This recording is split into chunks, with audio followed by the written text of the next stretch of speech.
Welcome back to the Daily Tribal Sovereignty Report for today, Tuesday, August 18th, 2026. Hauhetan is my name. Aaron Thomas is my English name. And before I dive into today's top stories, please help me out. Hit that subscribe button. And you could also find this podcast anywhere you find podcasts, Apple, Spotify, or wherever you listen. And turn on that notification bell so you never miss a briefing on what's going on around Indian country and Turtle Island.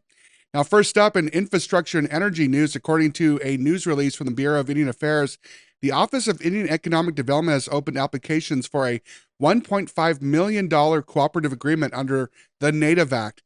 This funding is designed to expand tribal tourism infrastructure and strengthen local economies.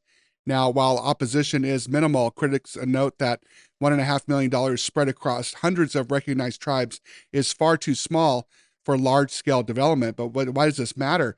Well, tribal-led visitor programs build direct revenue, funding community priorities without relying on federal appropriations.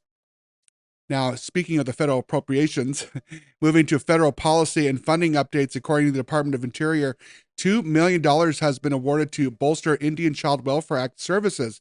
This funding directly supports family stability and cultural preservation. Opponents of ICWA, however, continue to challenge its placement preference in federal court, alleging equal protection violations. For self-determination, securing tribal jurisdiction over child welfare ensures Native youth stay connected to their culture, language, and community governance. Also in federal news today, according to the updates from the National Congress of American Indians and recent Senate hearings, NCAI has opened its 2026 Policy Resolutions portal.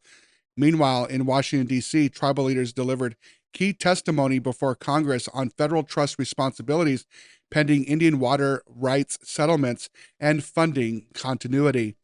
State municipal water authorities often oppose these claims during negotiations. So why does this matter? Well, codifying water rights in federal law secures the essential resources needed for long-term reservation survival. And turning to major court and sovereignty news, according to reporting from the ICT News, ongoing litigation over town road access across the Lac du Flambeau Reservation highlights major jurisdiction friction between tribal governments and non-native landowners. Non-native residents argue for public easements across tribal land, but this case directly tests treaty rights, reaffirming that tribal government retains supreme authority over rights of way within reservation boundaries. And across the border in Canada, according to Indiginews and ICT, escalating wildfires in Western Canada continue to force emergency evacuations across First Nations communities.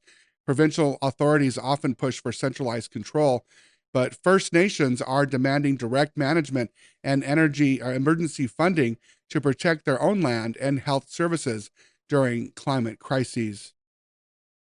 And looking ahead on the calendar, tribal leaders should note that resolution submissions are now open for the upcoming NCAA annual convention in Palm Springs this October. And additionally, regional webinars focusing on federal grant compliance of ICWA implementation and renewable energy will run through late August. Well, that'll wrap up today's Daily Tribal Sovereignty Report for August 18th, 2026. I will not be available for the next week. I'm taking some time off. Going to head over to Arkansas, see my brothers and my family out there, and we'll be back sometime late August. So please, again, hit that subscribe button and that notification bell so when I do post another Daily Tribal Sovereignty Report, you'll be able to hear it right away. So stay grounded, stay informed, and keep expanding Native sovereignty. I'll see you again on the next Tribal Sovereignty Report. My name is Aaron Thomas. Hauhetan is my name.